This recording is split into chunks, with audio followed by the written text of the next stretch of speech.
Welcome to Agency Bytes, a podcast for agency owners, hosted by agency veteran and coach Steve Guberman. Agency Bytes is a podcast focused on delivering actionable agency information from agency experts in about 25 minutes. Why 25 minutes? Because who has the attention span for much more these days? And you can squeeze in a listen between meetings with time for a bathroom break or coffee refill before your next meeting. Welcome to Agency Bytes, a podcast dedicated to helping agency owners thrive. I'm Steve Guberman from Agency Outsight, where I coach creative entrepreneurs to build the agency of their dreams. On this episode, I'm thrilled to be joined by Jhana, founder of Spyglass Ops. She started as a COO for multiple startups while living van life across North and South America, which is pretty cool. After seeing countless founders stall out and trap themselves without the proper operations, 3 years ago, she decided to start Spyglass Ops. Since then, she's helped more than 100 businesses scale past 7 and 8 figures. Through operations consulting, recruitment, and training, Spyglass Ops empowers founders to simultaneously scale their businesses while regaining their personal freedom. Thank you so much for joining me. Very excited to talk with you today. How are you? I am doing well. I'm excited to be here. So I typically want to jump into how'd you get here, and I don't want to dwell on your nomadic life, but I think that's super exciting. Yeah. So give kind of the backstory of the shops that you were working at, what you saw was wrong, and what motivated you to launch this, and here we are today. Yeah. So the very first business that I ever worked in, Steve, was an agency. I was living in this van. My boyfriend at the time was starting and scaling a marketing agency. And I was just, watching him try and wrestle with this thing and figure this thing out for a couple of years. And, as you do, you weigh in, you try and problem solve together, you try and figure things out. And that's really where I got my first taste of entrepreneurship and business and this agency space.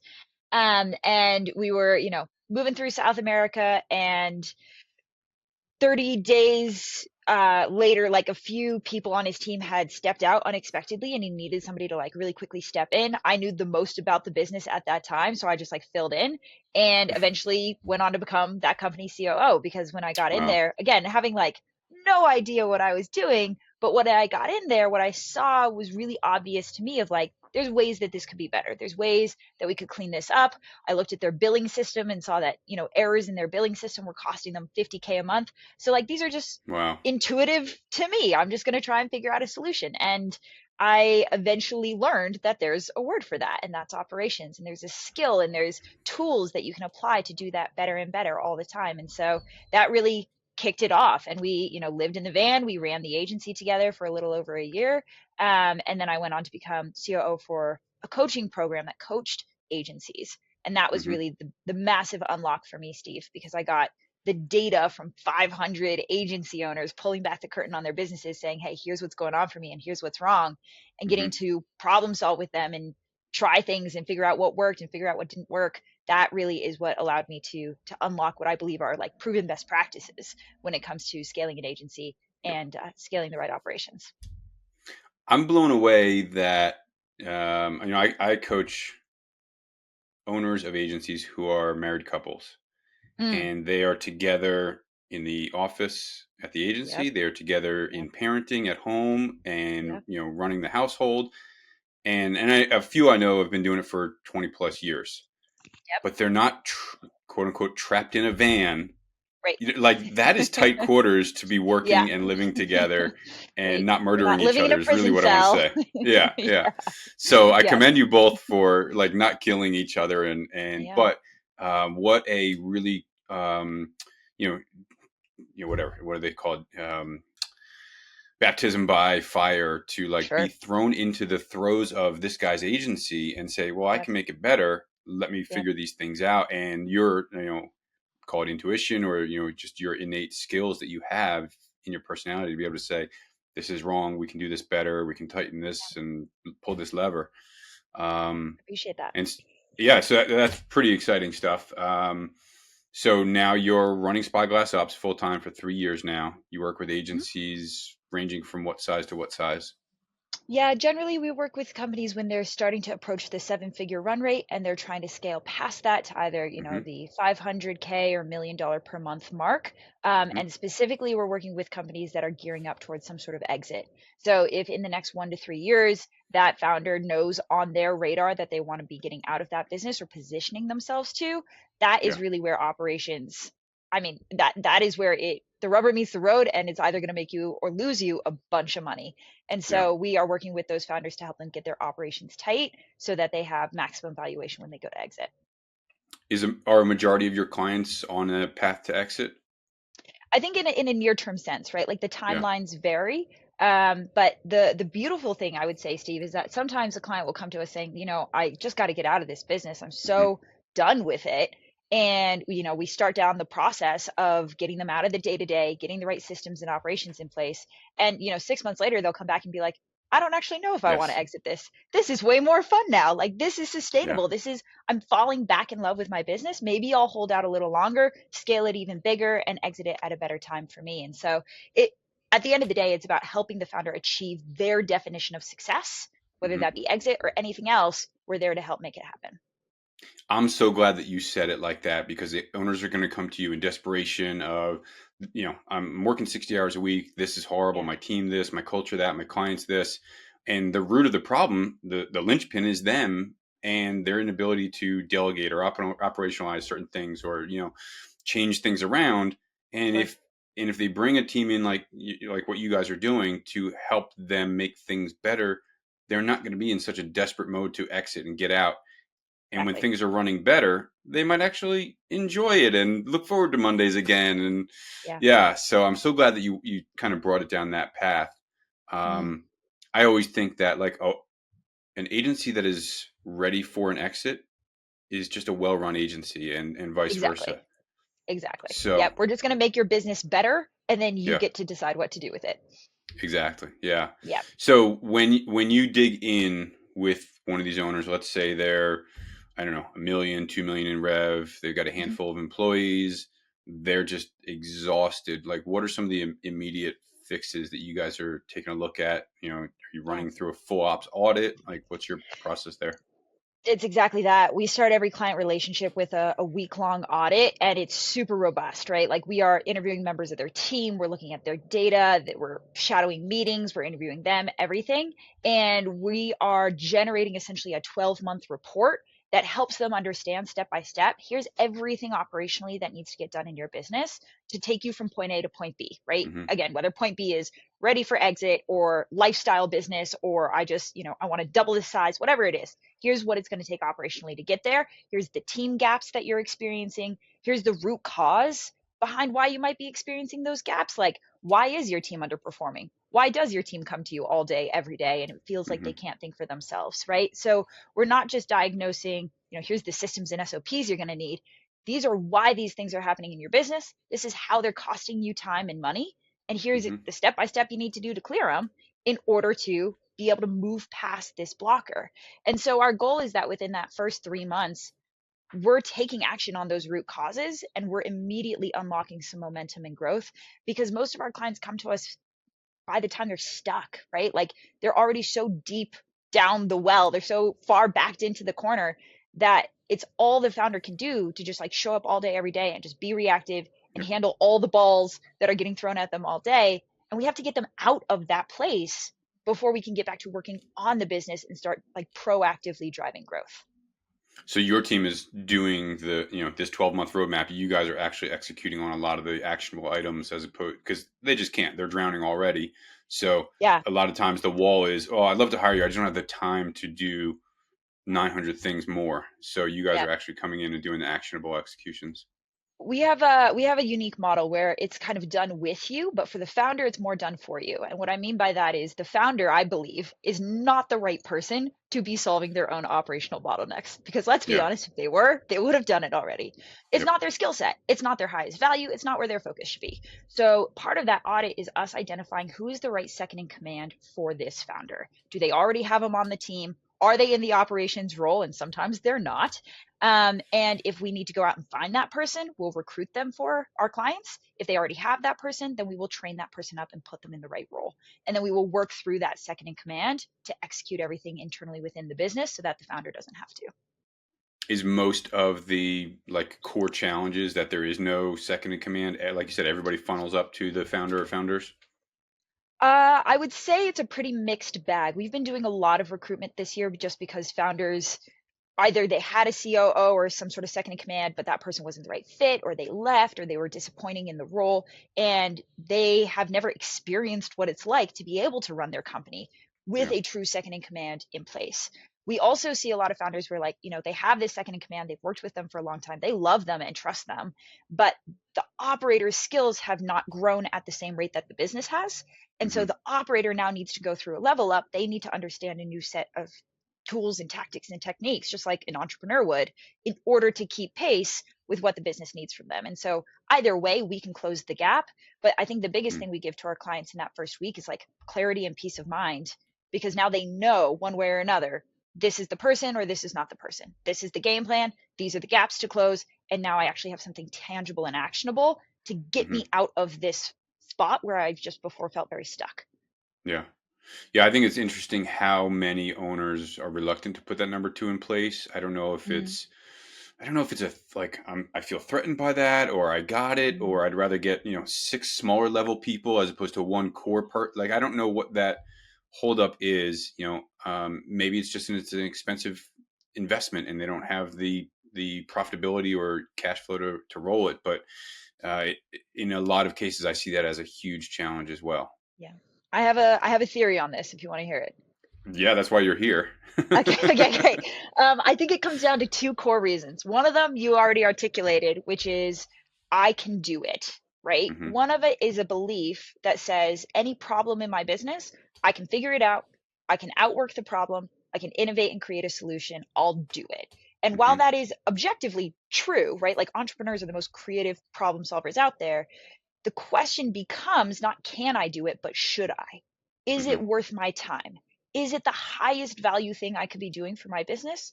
Or does my business need me to be focused on sales and marketing and strategic partnerships and not focused on answering the same client Yeah. fires and team questions every day and not be focused on figuring out how to build SOPs, right? Like it's just not the highest value. And so while every founder I know is capable of figuring it out, they probably don't want to. It probably bores them to tears. And it's actually going to slow their business down because they're not spending those same hours doing their highest value work. So that's number one is like, how Hmm. do you value your time as a founder? And are you willing to bring in an expensive hire because you know your time is even more expensive? And Yeah. then that kind of brings me to number two. And you mentioned this as well, which is like, it's not just that this person is expensive. Like, I know founders that will casually drop 30K a month on a really amazing sales closer, right? It's not that they're expensive, it's that they don't understand the link between operations and the money pipeline, right? Mm. Why would I invest even 5K a month on this person if I don't understand how they're going to make me money? That's a totally valid like objection, right? Like if Yeah. don't invest in something if you don't know how it's going to make you money. And so part of like why I love doing podcasts, Steve, is I love educating entrepreneurs on how operations drives the money pipeline, how it unlocks profitability and growth in the business. Because once you Hmm. get that, you're like, oh, okay, 5K to make 50, 150K per month back in my business. Yeah. That seems worth it. So I want to dig further into that number two, but let me jump back to the first thing that you said about like, should I let somebody else do it? I can do it. Yeah. My time is worth more. Do you have a belief of these are the definitive things that an owner founder should or shouldn't be doing? Let's say at the Mm. $1 to $5 million agency range. It's a great question. Yes and no. Yes, there's a couple of things that the founder will always wear the hat, and it will always be the highest value for them to do so. Hmm. Namely, visionary founder. Like that Yes. is the number one hat that they will Hmm. always be responsible for because nobody else in the company can set the vision for that company. Nobody else can do it. Hmm. And it's the most important work, period. So yes, and tactically below that, in terms of like, well, should a founder always be involved in sales or should they always be involved in product? I think that comes down to the individual founder, right? Again, we're talking about ROI on your time. So what are the things that are in your zones of excellence and your zones of genius where a single hour of your time, you're in your flow, you're churning out incredible creative work, wherever in the business that is. It doesn't matter if it's Hmm. client success, marketing, doesn't matter. Do that because that's where you're going to get the highest ROI on your time. And then find experts that are equally, if not better, in all the other areas of the business so that everybody is a specialist and everybody is living in their zone of genius. That's where you're going to get the most bang for buck. Yeah, I love that. Thank you for, yes, just being on the same page. Vision Cool. first. Love it. Um, and I think so many agency owners are accidental business owners, and so they want to, Mm, stay connected to the craft and the thing that they love and the reason why they launched the business. Not all. There are certainly, entrepreneurs that are like, hey, agency model, great business model. I don't know squat right. about it, but I'm Yep. going to make a lot of money, and Right. so cool. They're not looking to be a designer. Hmm. All right. So then the second answer is, if I invest 5K, it's just money thrown away into Mm, operations. How is it going to make me money? right. Besides the obvious of, all right, so if I free up 80% of my time from the crap I shouldn't be doing, now I can focus on biz dev and Yeah. scaling and vision. Like, how is 5K, using just a random number, Sure. towards operations? How do I 3, 4, 5x that? How do I make this person, a profitable person now? It's an awesome question. So, in terms of how operations fuels the money pipeline, I like to use the metaphor that, okay, let's say that your business, your agency is a bucket, and the water being piped into the bucket, that's sales and marketing. That's the pipeline that is sending water into your bucket. And the goal is to make the level of water, the amount of money in the business rise, right? Every bucket at every size has gaps and cracks and holes. And the bigger the business becomes, the bigger the bucket, the more water gets poured in, the bigger those cracks become. There's leakage, there's inefficiencies, period, all the time. But it Mm-hmm. is not the visionary's lens to pay attention to see or to notice those things. Again, you're focused on the pipeline, you're focused on bringing more water into that bucket. But if for every drop of water that hits that bucket, half a drop of water leaks out, that's not a very efficient bucket. And you're going to be working really, really hard to bring water in only to have it leak out. And what that means to your business is profitability, right? Right. You might be generating a ton of revenue, but your profit is probably dropping through the floor. The Mm. operator's job is to, like, our lens, right? When I shared my story about living in the van, I didn't know what the fuck I was doing, but I knew that billing system was messed up. Mm-hmm. And when I dug into it, I found 50K in leakage leaking out of the agency every single month, Steve, right? So Wow. that 50K leak was just sitting there for a year. And the visionaries had no idea because it's not where their focus was meant to be. But by bringing somebody like me in, where my natural lens is how can things be better? How can they be more efficient? Where are we wasting time? Where are we wasting money? I could systematically start going through the business, finding those gaps and closing them. And when you Yeah. stack all those cracks and gaps against each other, it's not just, tens, if not hundreds of thousands of dollars a month. All of that money drops to the bottom line. It's pure profit Yeah. because it's already revenue that you've generated and it costs you nothing other than my salary to keep it in the bucket. And so it's a highly profit oriented role. And Mm-hmm. once agencies understand that, they're like, oh, I could be making way more profit with the same amount of effort. Mm-hmm. That's the ROI. The vision I have is just this giant vessel with like these cracks on it, and like somebody running around Pretty trying to like much. put some gum on the Yep. cracks in the With some vessel. duct tape I got a good and some vision gum. from that. Thank you for that analogy. Yeah. Yeah. So what are some examples that you see, again, in that range, whatever, 1 to 5, 1 to 7 million? Yeah. What some of those cracks really are that Yeah. agency owners really should be looking for? Again, besides the big obvious, put number 2 in place, get stuff off your plate. Here are Yep. some things that are Yep. probably happening to your agency right now. Yep. Well, and I would double click on that one really quick, Steve, because that is number one. And most people are like, yeah, yeah, yeah, I get it. Use my time better. But when you really sit down and you run the numbers on that, which will help clients do, again, it has never come out to less than 6 figures, if not 7 figures in a single year, which Right. is like, okay, Mr. Agency Owner, you're spending 20 hours a week doing all of this stuff that you shouldn't be doing, working in the business, in the weeds. What would you do with an Mm-hmm. extra, okay, 20 hours a week times, yeah, like 1,000 hours a month or a Yep. year? What would you do with an extra 1,000 hours, right? Oh, I would launch a new product. I would try all these marketing campaigns. I would sell like crazy, way more. I'd set up all these strategic partnerships. Cool. That is money that Mm-hmm. could have been brought into your business, but isn't. That's cost. It's Yeah. active waste, right? It's the opportunity cost of your time. And so it's one thing to be like, it's annoying for me to have to go fix this client fire. It's another thing to say, this is expensive. This Expensive. Yeah. hour is costing me money that I could have been making. And when you flip that script as a founder, all of a sudden, any wasted time becomes expensive, becomes absolutely unallowable. And anything that you can do to get your time back becomes massively ROI positive. So Yeah. that is number one, but it is more expensive than the average founder thinks. Do you kind of reverse engineer as part of their goal path, or what their vision is? I only want to work 20 hours a week or 30 hours a week, and it's like, cool, let's reverse engineer of like, what do those 30 hours, what should they be comprised Exactly. with, and Exactly. how do we prioritize the most expensive Yep. activities or potentially profitable activities? Is that part of the game plan? Yep.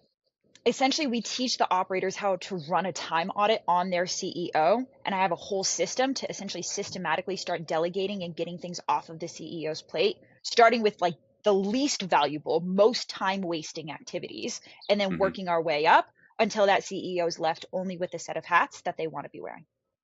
So you're working with the operator to take things away, as opposed to the Correct. founder of having Correct. them give things away. That's a Right. totally different mindset than most people talk about.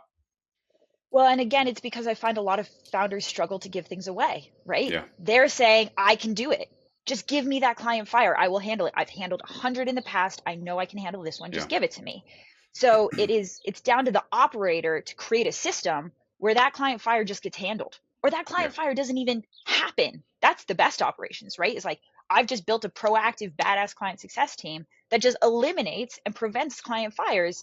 And now my CEO magically has 10 hours a week back that they can spend on Yeah. sales and marketing, right? These are the subtle but powerful ways that operations drives growth to the business. Oh, I love that. Yeah, I think that is just such a gem. It's so important to have that proactive, assertive, borderline Yep. aggressive number two in place. That Yep. can, that's their job. My job That's is their to job. make the founder's job, lighter, easier, more Yep. focused. Yep. Um, And that's true for everyone yeah. in the company. So you asked, what are other major sources of leakage that I see in that kind of 1 to 5 million rate? A huge one is team performance. Mm, So, yes, the founder is probably wasting a bunch of time, but that team probably is as well, right? How yeah. many unnecessary meetings are there? How much are they just like running around in Slack or on Zoom trying to track down information? All of that is waste. It's all Yep. wasted time. None of that has to happen.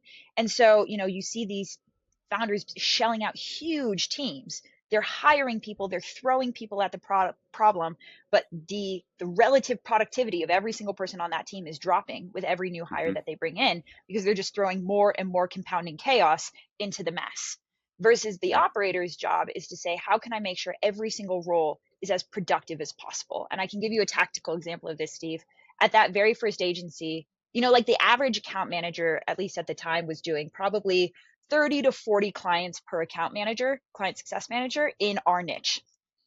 Our client success managers were handling between 80 to 100 accounts each. Wow. And it's not because they were better client success managers than anybody else. It's because I automated and systemized the shit out of their role so that they only did the most valuable work that was driving their, money pipeline and how they connected to the money pipeline in the business. Hmm. So I was able to double the productivity of my team, which put another way means I didn't have to spend Yep. salaries for 2 additional CSMs that we didn't need.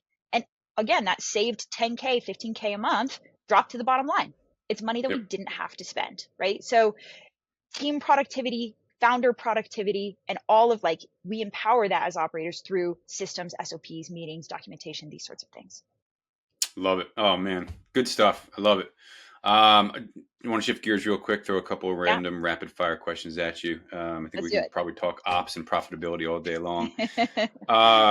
So what's something that you just can't get enough of these days? You're binging, whether it's a hobby, a show, a book, a podcast, and Ooh. etc. Me and my current boyfriend just bought a whitewater raft, and we are getting really into whitewater rafting. Sick. Very cool. Yep. Okay. You Yep. guys are like adrenaline junkie chasers, huh?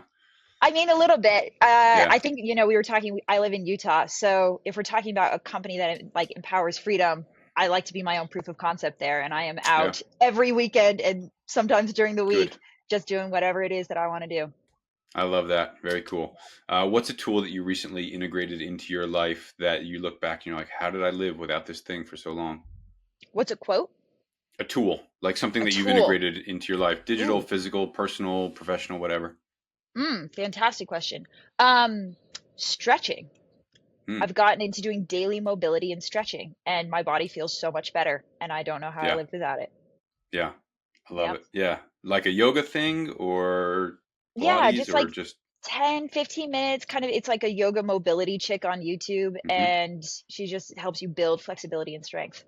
Yeah. Big Yeah. time. I love that. And then finally, what's an invaluable piece of business advice that you can share with the listeners? Mm. The one that always comes top of mind to me is this quote that absolutely changed my whole reality, and specifically my leadership style. And the quote is, "We are not the highest version of ourselves that we can imagine. We are the lowest version of ourselves that we can accept." And I think I originally heard this quote from like Sam Ovens or something in his course.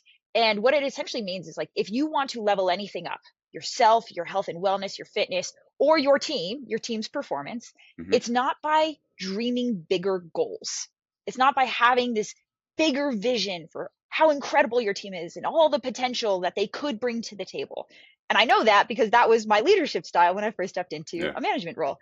What I learned is that we are not the highest version of ourselves that we can imagine. We are the lowest version of ourselves that we can accept. And so, Hmm. as a founder or a leader, if you want to up level the performance of your team, it is exactly as hard and as easy as raising the bar and raising your genuinely your minimum acceptable standard and what you are willing to accept and what you are willing to tolerate. The second you change your own expectations around that, it's the craziest magic trick in the world, but your team will start to rise to meet those expectations. And the people who can't will self select themselves off the bus. But it starts with Wow. us. And no amount of like hope, like thoughts and prayers is going to up level your team. It comes from you changing your standards.